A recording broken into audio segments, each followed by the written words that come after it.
ఆనందికి తనేదో గొప్ప పని చేశానన్న ఒక అహంకారం ఉంటుంది. ఎప్పుడు తను లేకపోతే ఎదుటి వాళ్ళ జీవితాలు లేవు అన్నట్టుగా ప్రవర్తిస్తుంది.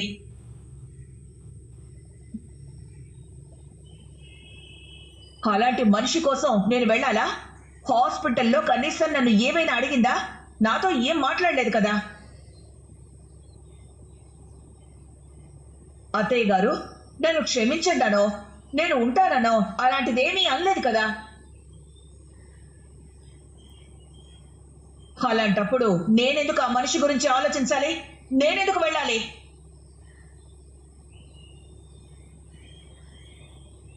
మీరు వెళ్ళారు కదా, మీతో రాను అందంటే నాతోనూ అదే చెప్తుంది. ఇప్పటికైనా అర్థం చేసుకోండి ఎవరు ఎలాంటి వాళ్ళో.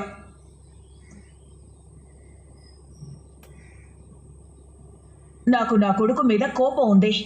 కానీ అది ఎలాంటి కోపం అంటే, ఆనంది మాయలో పడి వాడి జీవితాన్ని పాడు చేసుకుంటున్నాడు, వాడు ఇంకా దాంట్లో నుంచి బయటికి రావట్లేదు అనే కోపం నాది. వాడు మంచివాడండి, అందుకే ఆనంది లాంటి అమ్మాయి చేతిలో మోసపోతున్నాడు. అది వాడికి ఇప్పటికీ అర్థం కావట్లేదు.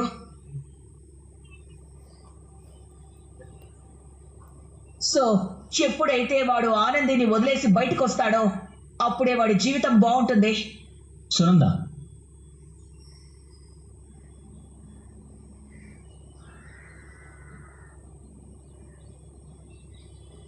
నువ్వు ఎన్నైనా చెప్పు, నేను విన్నా. నేను ఈరోజు ప్రాణాలతో ఇలా నీ ముందు ఉన్నాను అంటే దానికి కారణం ఆనంది. ఇది నిజం.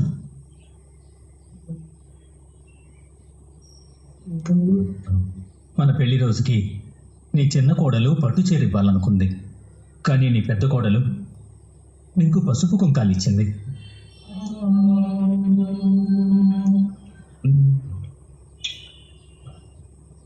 ఒక గంట లేట్ అయితే డోనర్ వచ్చి లివర్ ఇస్తాడు అన్న కాన్ఫిడెన్స్తో ఉన్న నీకు ఒకవేళ ఆ గంటలోనే నేను చచ్చిపోయి ఉంటే డాడ్ ఏమయ్యేది? ఊహించలేవు కదా. నాకు లివర్ ప్రాబ్లం వస్తుందని నువ్వేమైనా అనుకున్నావా? లేదు కదా. అలాగే ఆ గంటలో నేను చచ్చిపోవచ్చేమో. చచ్చిపోయే నా ప్రాణాలు కాపాడింది అని నువ్వు ఎందుకు అనుకోవు? అది కాదండి. లేదు డాడ్, మామ ఆలోచించదు. మామ్కి ఎంత చేసినా కనిపించదు.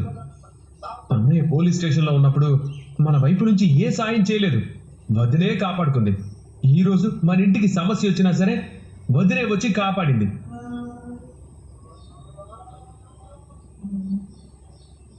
ఇంతకు ముందు కంపెనీలో సమస్య వచ్చినా వదినే కాపాడేది. అంటే కృతజ్ఞత లేని మనుషులుగా మిగిలిపోతున్నాం మనం. నాకే బాధగా ఉంది. వీళ్ళని మాట్లాడిన తర్వాత నేను కనీసం ఒక్క మాట కూడా పాజిటివ్గా మాట్లాడకపోతే మళ్ళీ చేతిగాడి ముందు బ్యాడ్ అయిపోతాను. అవునదే గారు, ఒక్కసారి ఆలోచించండి. మావయ్య గారు చేతు ఈ ఫ్యామిలీ గురించే కదా ఆలోచించి చెప్తున్నాను.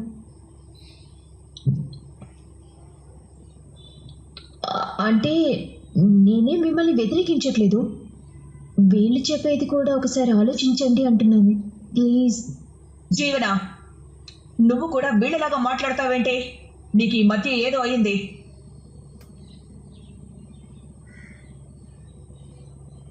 నువ్వు కూడా పూర్తిగా సంబంధం లేకుండా మాట్లాడుతున్నావు.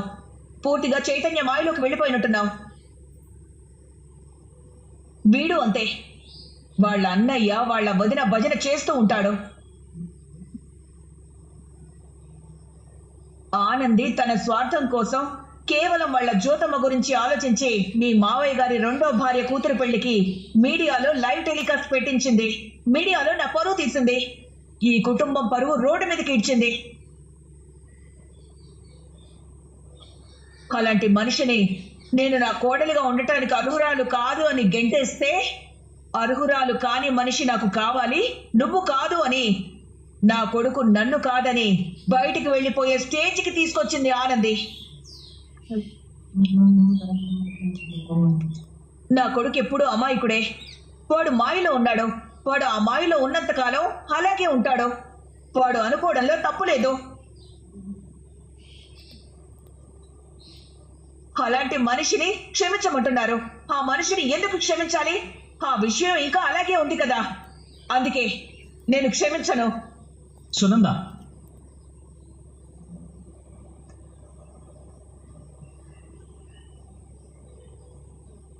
ఇవన్నీ కాదు సునంద.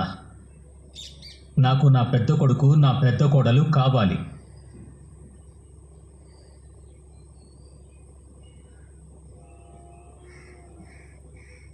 వద్దంటావా చెప్పు, నేనే నీ కంటి కనిపించకుండా పోతాను. ఏమిటి? డాడ్, అవును, మరేం చేయమంటావు? ఇప్పుడు నీ మాటలు వినడం కంటే చచ్చిపోతే బాగుండు అనిపిస్తుంది.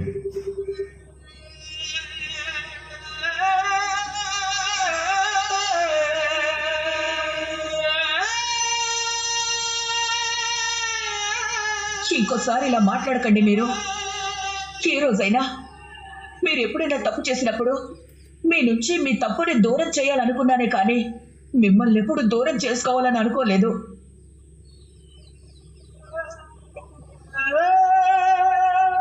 నన్ను ఇష్టపడి పెళ్లి చేసుకున్నారు, మిమ్మల్ని ఎందుకు దూరం చేసుకోవాలనుకుంటాను? సరే, అయితే ప్రతి పెళ్లి రోజుకి ఒక కానుక ఇస్తావు కదా, ఈసారి నువ్వు నాకు ఇచ్చే కానుక ఆనంది ఆదిత్యల్ని ఇంటికి తీసుకురావడమే అనుకుంటాను.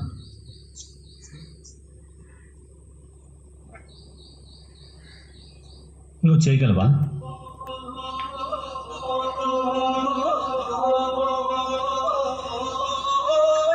వాళ్ళను నువ్వు తీసుకొస్తావా లేదా?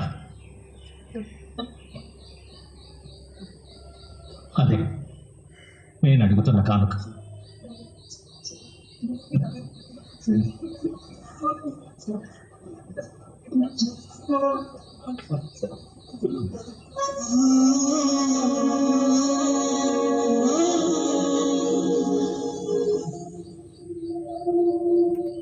నీ మాటలు న్యాయంగానే ఉన్నాయి.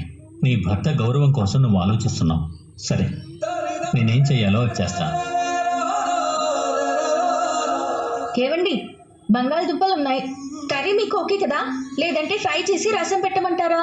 అయ్యో నువ్వేం చేయొద్దులే, నేను చేస్తాను వంట. నువ్వు ప్రశాంతంగా కూర్చో. భలే వారే, నేనేదో ప్రెగ్నెంట్ అన్నట్టు మాట్లాడతారేంది? చూడండి ఎంత ఎనర్జీగా ఉన్నానో. మీరు మాత్రం ఎందుకో డల్గా ఉన్నారు. మావయ్య గారి గురించి సోచాయిస్తురా? లేదు, ఇప్పుడు మా నాన్న వస్తే మనం వెళ్ళమని చెప్పాము. ఇప్పుడు ఆ విషయం అమ్మకి చెప్పే ఉంటాడు కదా. ఆ అమ్మ ఏమనుకుంటుంది? వస్తుందా? సరే, మీరు వెళ్తేనే రానప్పుడు నేనెందుకు వెళ్ళాలి అనుకుంటుంది కదా.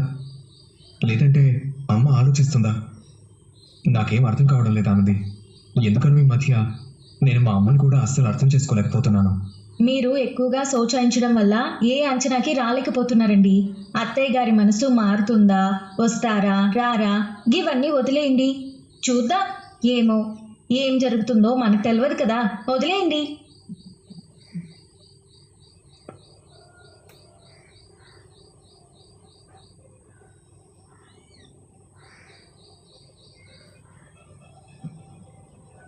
అమ్మా, అత్తయ్య గారు,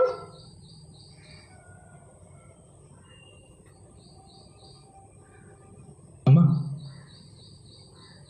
నేను మీ ఇంట్లోకి రావచ్చా? రామ్మా, రండి అత్తయ్య గారు. రా.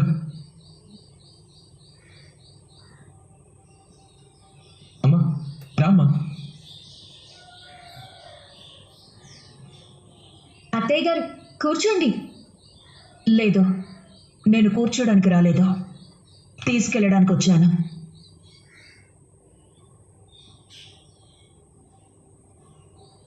ఏంటి ఒకరి మొహం ఒకరు చూసుకుంటున్నారు?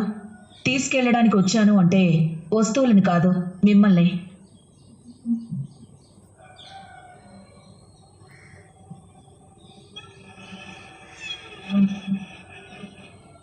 త్వరగా బయలుదేరండి, ఇంటికి వెళ్దాం. ఆ, అమ్మా, ఇంకేంట్రా?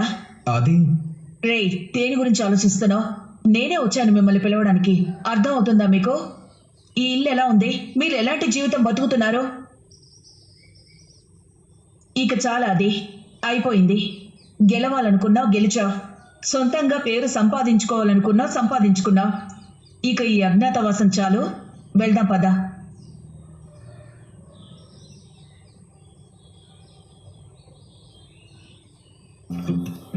सोच रहा हूँ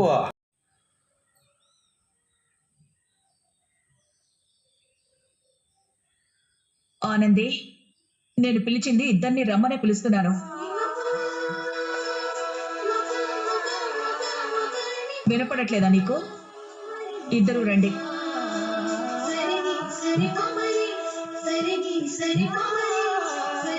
నేను కార్ దగ్గర వెయిట్ చేస్తుంటాను, త్వరగా రండి. ఏవండి, మీరు నన్ను ఒకసారి గిల్లండి. నువ్వు కూడా నన్ను ఒకసారి గిల్లు. అమ్మా, ఇది నిజమే. నన్ను గిల్లండి. అబ్బా, ఇది నిజమేనండి. అత్తయ్య గారు, మన ఇద్దరిని పిలవనికి ఇంటికి వచ్చిర్రు. చూసిరా, మిమ్మల్ని గుర్తించిర్రు అత్తయ్య గారు. ఇది కదా నాకు కావాల్సింది. త్వరగా పోదాం పాండి. అమ్మాయి పిలిచిన తర్వాత ఇంకా ఆగుతావా? అసలు మామూలుగా అయితే అమ్మ ఫోన్ చేసి పిలిచినా కూడా వెళ్ళిపోయేవాడిని, కానీ డైరెక్ట్ గా వచ్చి పిలిచిన చూడు, అసలు ఇంతకంటే సంతోషమే లేదు.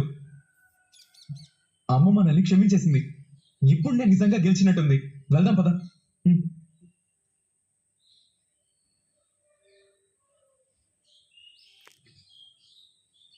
మావి గారు ఎమోషనల్ గా బ్లాక్మెయిల్ చేశారు. అత్తయ్య గారేమో ఆదిత్యని ఆనందిని తీసుకురావడానికి వెళ్లారు. అత్తయ్య గారు నిజంగానే ఇంటికెళ్ళి పిలుస్తారా, లేదంటే మనసు మార్చుకుంటారా? అత్తయ్య గారు గారిని పిలిస్తే ఆనంది ఆదిత్య ఖచ్చితంగా వస్తారు.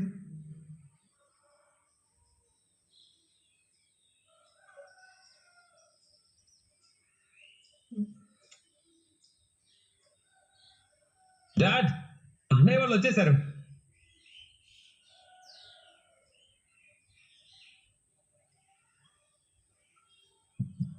రండి వదిన, ఇటువంటి.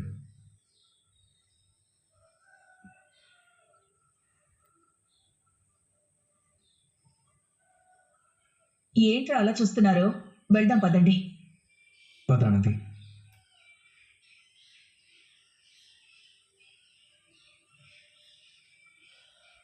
ఒక నిమిషం ఉండండి. పార్వతమ్మ, త్వరగా హారతి తీసుకురా. డాడ్, పార్వతం ఎందుకు? జీవన ఉంది కదా. జీవన, నువ్వు వెళ్ళి హారతి తీసుకురా. అలాగే చేతు. ఏంది చైతన్య జీవన గింత దగ్గరగా మాట్లాడుకుంటారు? వీళ్ళిద్దరి మధ్య చాలా దూరం ఉండేది కదా. జీవన, వస్తున్నాం చేతు.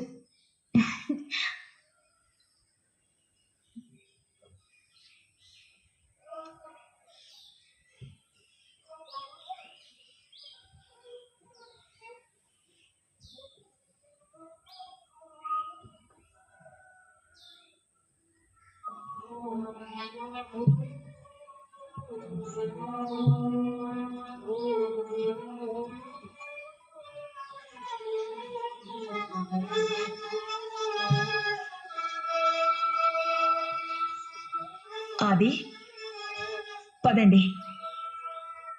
ఒక నిమిషం రా. ఏమైందన్నా? పెళ్ళైన తర్వాత ఎవరినైనా కుడికాలు లోపల పెట్టి రమ్మంటారు, కానీ మీరు కుడికాలు బయట పెట్టి ఇంట్లోంచి వెళ్ళిపోయారు.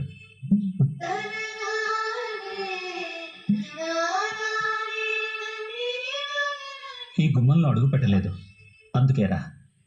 ఇప్పుడు కుడికాలు లోపల పెట్టి రండి. చాలా బాగా చెప్పారండి. నేనే అందాం అనుకున్నాను. ఆదిత్య, కుడికాలు పెట్టి లోపలికి రండి.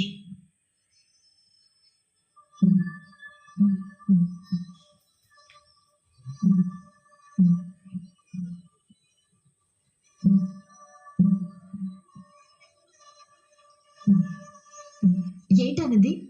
ఎన్నో రోజులు అయిపోయినట్టుందా? అవును జీవన. అత్తయ్య గారు, నేను మీకు థ్యాంక్స్ చెప్పాలి. బావగారు ఆనంది రావాలి అని మిమ్మల్ని ఎంతగానో ప్రాధేయపడ్డాను. ఒకసారి అయితే నన్ను తిట్టారు, ఇంకోసారి నా చెంప మీద కొట్టారు. ఏంది, ఇన్ని చేసిందా? కానీ నాకు ఇప్పటికి కూడా ఆనంది బావగారు ఇంటికి రావాలని అనుకున్నాను. మొత్తానికి మీరే పిలిచారు.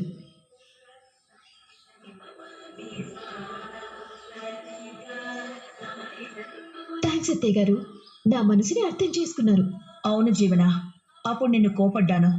తర్వాత నిన్ను అర్థం చేసుకున్నాను. అందుకే కదా నేను వెళ్ళి తీసుకొచ్చింది. ఏంది, జీవన ఇంత మంచిగా మారిపోయిందా? వెల్కమ్ ఆనంది, నువ్వు రావడం నాకు చాలా సంతోషంగా ఉంది.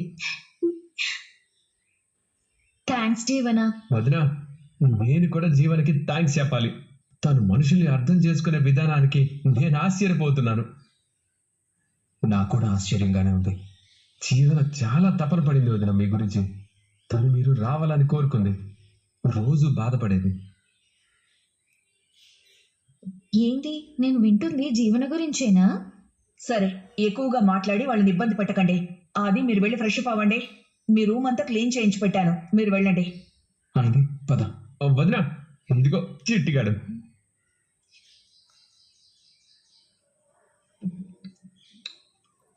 థ్యాంక్స్ సునంద. దేనికి?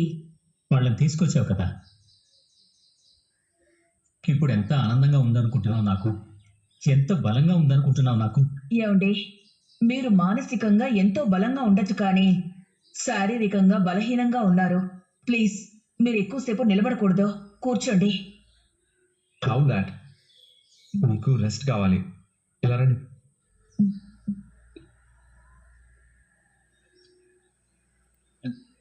ఏం మార్చేసావే ఆనంది. ఒక్క ఆపరేషన్తో నేను కట్టుకున్న కలల సామ్రాజ్యాన్ని మొత్తం కూల్చిపడేశావు. కంగారు పడకు, నువ్వు ఇంట్లోకి అడుగు పెట్టగలిగావు, కానీ సంతోషంగా ఉండలేవు. దానికి ఏం చేయాలో నేను చేస్తాను.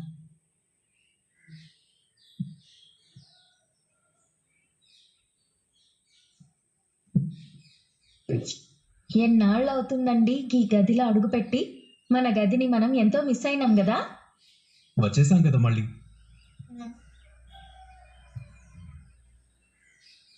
రే చిట్టి, నీ ప్లేస్లో నువ్వు వెళ్ళిపోరా. ఏడున్నా కానీ సొంతిల్లు సొంతిల్లే. మనం బతికే ఇల్లు ఎప్పుడు మనకి అమ్మ సొంటిదే. ఇల్లు వదిలేసి వెళ్ళిపోయినాం. ఏ ఇంట్లో ఉన్నామే కానీ గింత అటాచ్మెంట్ లేదండి. చూడండి, ఇంట్లోకి అడుగు పెడితే ఆనందం ఒక పక్క, బాధ ఒక పక్క, మళ్ళీ తిరిగి వచ్చేసామన్న సంతోషం ఒక పక్క. ఉక్కిరి బిక్కిరి అయిపోతుంది మనసంతా. నాకు కూడా అలాగే ఉంది. అత్తయ్య గారు వచ్చి పిలిచిర్రు అన్నదే ఒక పెద్ద విషయం అయితే, అసలు జీవన్లో చైతన్య చెప్తున్న మార్పు చూసిర్రా? అది నాకెంత ఆశ్చర్యం కలిగించిందో. అవునానంది, నేను కూడా చాలా ఆశ్చర్యపోయాను. జీవనం మన గురించి మాట్లాడడం, మన గురించి ఆలోచించడం ఇంత తపన పడింది అంటే ఆ మనుషులు కూడా మార్పు కలిగింది. మంచిదే కదండి. మా జ్యోతమ్మ ఎంతో ఆనందపడుతుంది. జీవనలో గిసువంటి మార్పే తను కోరుకుంది. కరెక్ట్ ఆనంది. చైతన్య జీవన సంతోషంగా ఉన్నట్టున్నారు. నాకైతే అదే కనబడుతుంది. అవునండి, నాకు గది సమజైంది. భార్యాభర్త విడివిడిగా ఉన్నప్పుడు ఉండే మాట విధానానికి, వాళ్ళిద్దరూ ఒకటైపోయినప్పుడు కలిసే మాట విధానానికి చాలా తేడా ఉంటది. గది నేను గమనించిన. వాళ్ళిద్దరూ ఒకటైపోయినట్టున్నారు. అది నాకు కూడా చాలా ఆనందంగా అనిపించింది. నాకు మొదటి నుంచి తమ్ముడు అంటే చాలా ఇష్టం. కానీ వాడే ఎప్పుడూ అమ్మ మాట వినేవాడే కాదు. ఎప్పుడూ పొగరుగా ఉండేవాడు. అది అమ్మకి నచ్చేది కాదు. నాకేమో అమ్మ అంటే చాలా ఇష్టం. అమ్మకు వాడు ఎదురు చెప్తూ ఉంటే వాడంత ఇష్టమైనా సరే వాడి మీద కోపం వచ్చేది. లేదంటే వాడే గనుక నా మాట విని అమ్మని గౌరవించి ఏ ఇబ్బంది పెట్టకుండా ఉంటుంటే నేను వాడిని కనీసం ఒక్క మాట కూడా అనకపోయి ఉంటుండేవాడిని. ఎనీవే, ప్రస్తుతానికి అందరూ బాగున్నారు. చాలా సంతోషం. జీవితంలో వచ్చే ప్రతి కష్టం గది ఒంటరిగా రాదండి. దాని వెనక కొన్ని ఆనందాలు మోసుకొస్తుంది. మొదటి కష్టాన్ని మనం భరించగలిగితే దాని వెనకాల వచ్చే ఆనందాలు మనకు దక్కుతాయి. గదే జరిగింది. మావయ్య గారికి సడన్ గా బాగాలేదని ఆయన కోసం నేను ఇలా సాక్రిఫైస్ చేయడం, ఇదంతా కష్టమై ఉండొచ్చు, కానీ దీని వెనక చూసిరా ఎంత ఆనందాలు వచ్చినాయో. మీరు సంతోషంగా ఉన్నారు. మనం వచ్చినందుకు అత్తయ్య గారు మావయ్య గారు సంతోషంగా ఉన్నారు. జీవన చైతన్య కలిసిపోయిర్రు, వాళ్ళు సంతోషంగా ఉన్నారు. చూసిరా ఇల్లంతా ఎంత కలకల్లా ఆడిపోతుందో ఇప్పుడు. అవునానంది, నిజానికి మీరు నా మెళ్ళో తాళి కట్టిన తర్వాత ఇట్లాంటి రోజు వస్తుందని ఆశపడినా, కానీ జరగలేదు. గుమ్మంలోకి అడుగు పెట్టగానే మనం ఇంట్లో నుంచి బయటికి వెళ్ళిపోవాల్సిన పరిస్థితి వచ్చింది. బయటికి పోయి ఎన్ని ఇబ్బందులు పడినామో మనకు తెలుసు, ఎట్లాంటి పరిస్థితుల్లో ఇరుక్కున్నామో మనకు తెలుసు. అయినా సరే యాడా మనం ధైర్యం కోల్పోకుండా మీరు సునంద గారి కొడుకు అని నిరూపించుకుని మళ్ళా ఈ ఇంట్లో అడుగుపెట్టిర్రు. గది నాకు సంతోషంగా ఉంది. లేదానంది, కొడుకు ఎంత గొప్పవాడైనా అమ్మని గెలవలేడు. అమ్మ మనసుని మాత్రమే గెలుచుకున్నాను, నేను అమ్మ మీద గెలవలేదు. మీది ఎంత మంచి మనసో చూసిర్రా. అమ్మ మీద మీకున్న ప్రేమని చూస్తుంటే మా అమ్మ మీద నాకున్న ప్రేమ గుర్తొస్తుంది ఇప్పుడు. మన ఇద్దరం ఒకలాంటి వాళ్ళమే ఆనంది, అందుకే దేవుడు మనల్ని ఒకటి చేశాడు. మనం ఇట్లనే ఉండాలని కోరుకుంటున్నానండి. ఖచ్చితంగా ఉంటాం.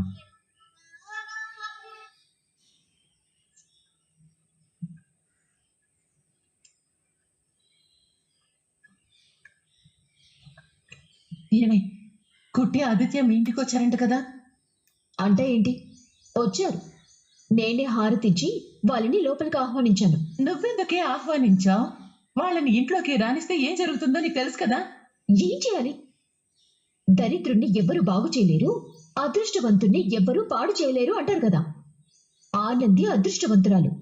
దాని మీద ఒక నింద వేసి ఇంట్లో నుంచి బయటికి గెంటేశాం. ఏంటి ఇలా వచ్చారు? ఏదైనా శుభకార్యానికి పిలవడానికి వచ్చారా? మిమ్మల్ని చూస్తుంటే బాధేస్తుందండి. దేనికి? పెద్ద కోడల్ని తీసుకొచ్చారు కదా, ఇల్లు కలకలలాడుతుంది. మొత్తానికి ఆనంది సాధించిందండి. మీ కోడల చేతిలో మీరు ఓడిపోయారు. మీ అంతటి మీరే కాళ్ళ దగ్గరకు వచ్చి తను రప్పించుకునేలా చేసింది. తను ఏమీ లేని స్థితిలోంచి వచ్చి మీ ఇంటికి ఏదో ఆశ్రయం కోసం వచ్చి ఈ రోజు మిమ్మల్ని అందరినీ గుప్పెట్లో పెట్టుకుంది. రేపు ఈ ఇల్లు సునంద గారి ఇల్లే కాకుండా ఆనంది గారి ఇల్లు అని అంటారు. ప్రస్తుతానికి మేము అలాగే అనుకుంటున్నామండి. సునంద గారి ఇల్లు కాదండి, ఆనంద్ గారి ఇల్లు.